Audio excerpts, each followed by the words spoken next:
താലിക്കല്ലട മര്യാദ കൊടുക്കണ്ടേ, താലിയല്ലടാ അത് എന്ന് പറയാൻ നേരത്ത് പ്രതിദിനങ്ങനാഥൻ പറയുന്ന ഒരു കാര്യമുണ്ട്.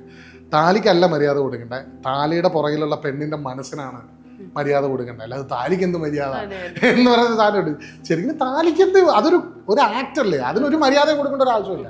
പക്ഷെ അത് കെട്ടുന്ന പെണ്ണിനാണ്, ആ പെണ്ണിന്റെ മനസ്സിനുമാണ് നമ്മൾ മര്യാദ കൊടുക്കേണ്ടതെന്ന് പറയുന്ന ഒരു ഡയലോഗുണ്ട്. അത് ഭയങ്കര, അത് തന്നെയാണ് നമ്മൾ ഉദ്ദേശിച്ചത്. അതായത് ആ ഇൻഡിവിജ്വലിനെ നമ്മൾ ഇൻഡിവിജ്വലായിട്ട് കാണുക എന്നുള്ളതാണ്. അതിൻ്റെ അകത്ത് ഈ പറയുന്ന അടിമത്തോ അല്ലെങ്കിൽ നമ്മൾ ചെയ്തു കൊടുക്കുക, കാരണം അതിലൊക്കെ ഭയങ്കര സന്തോഷം കണ്ടെത്തുന്ന ആൾക്കാരുണ്ട്.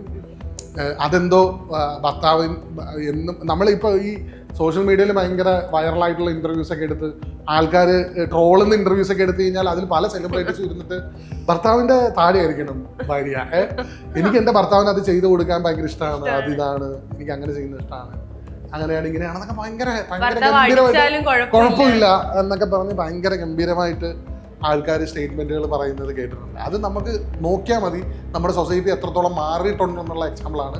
അതിനെ എല്ലാത്തിനും എടുത്ത് ചർച്ച ചെയ്യും, എല്ലാത്തിനും എടുത്ത് ആൾക്കാർ റിയാക്ട് ചെയ്യും. ആ റിയാക്ഷൻ മോശമായിട്ടുണ്ടെങ്കിൽ അതിൻ്റെ താഴെ ഒന്ന് കമന്റ് ചെയ്യുന്ന ലെവലിലേക്കുള്ള ആൾക്കാരാണ് ഈ പറയുന്ന ഇപ്പോഴത്തെ പിള്ളേരെല്ലാം.